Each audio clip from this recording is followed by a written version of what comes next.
Sejarah pengamatan planet Mars ditandai oleh pertentangan Mars ketika planet ini paling dekat dengan Bumi dan karenanya paling mudah terlihat, yang terjadi setiap beberapa tahun.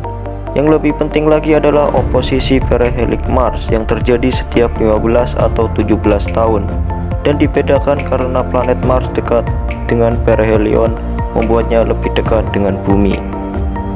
Orang Sumeria kuno percaya bahwa planet Mars adalah Nergal, dewa perang dan juga wabah.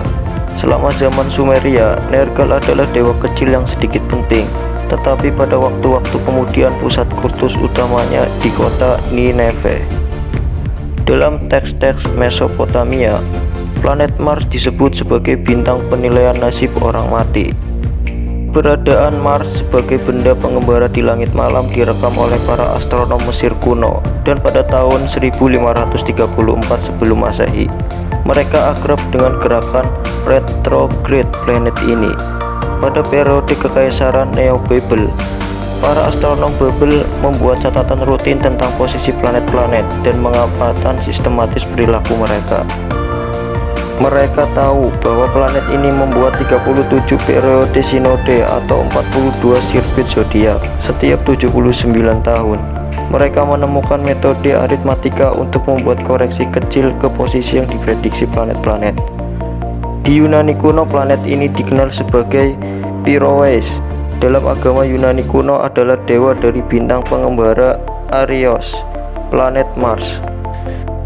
Galileo Galilei adalah orang pertama yang melihat Mars melalui teleskop pada tahun 1610. Pada abad keempat sebelum Masehi, Aristoteles mencatat bahwa Mars menghilang di belakang bulan selama okultasi, menunjukkan bahwa planet ini lebih jauh. Ptolemy, seorang Yunani yang tinggal di Alexandria, berusaha mengatasi masalah gerakan orbit Mars.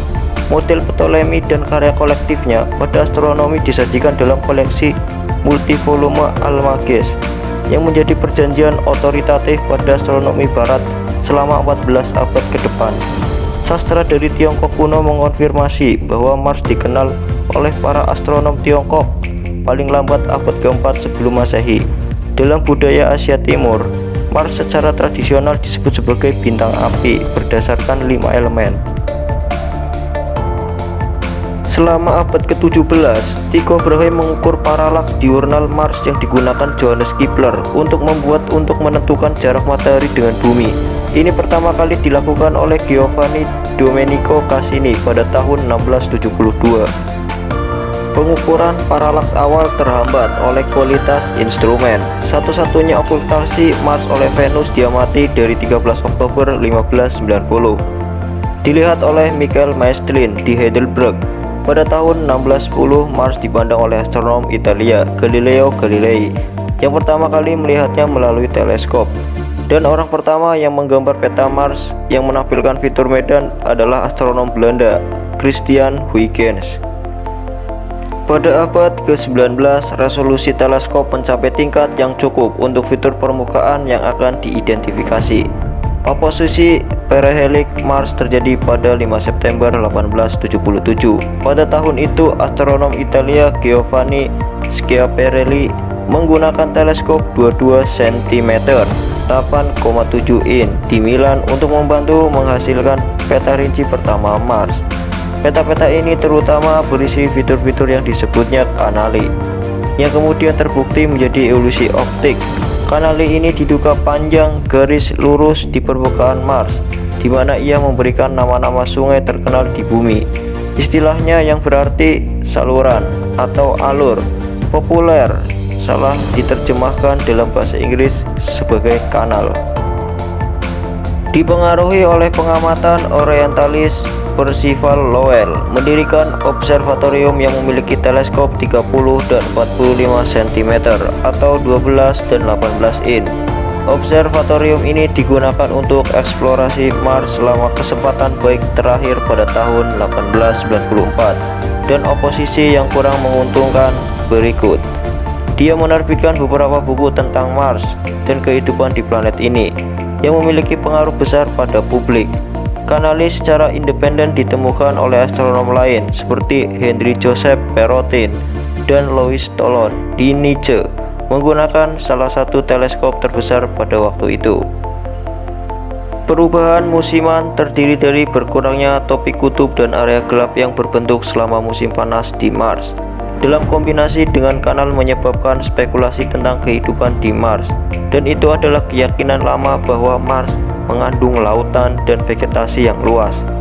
Teleskop tidak pernah mencapai resolusi yang diperlukan untuk memberikan bukti untuk spekulasi apapun. Karena teleskop yang lebih besar digunakan, kanali lurus yang lebih sedikit diamati. Selama pengamatan pada tahun 1909 oleh Camille Flammarion dengan teleskop 84 cm atau 33 in, pola tidak teratur diamati, tetapi tidak ada kanali yang terlihat. Menjelang akhir abad ke-19, diterima secara luas di komunitas astronomi bahwa Mars memiliki kualitas pendukung kehidupan, termasuk oksigen dan air. Namun pada tahun 1894, W.W. Campbell di Observatorium Lick mengamati planet ini dan menemukan bahwa jika uap air untuk oksigen terjadi di atmosfer Mars itu dalam jumlah terlalu kecil untuk dideteksi oleh spektroskop kemudian tersedia. Ini bertentangan dengan banyak pengukuran waktu dan tidak diterima secara luas. Campbell dan V.M. Slipher mengulangi penelitian pada tahun 1909 menggunakan instrumen yang lebih baik, tetapi dengan hasil yang sama.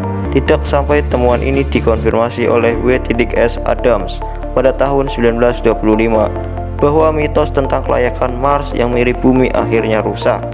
Namun bahkan pada 1960-an, artikel diterbitkan tentang biologi Mars mengesampingkan penjelasan selain kehidupan untuk perubahan musiman di planet Mars. Skenario terperinci untuk metabolisme dan siklus kimia untuk ekosistem fungsional telah diterbitkan.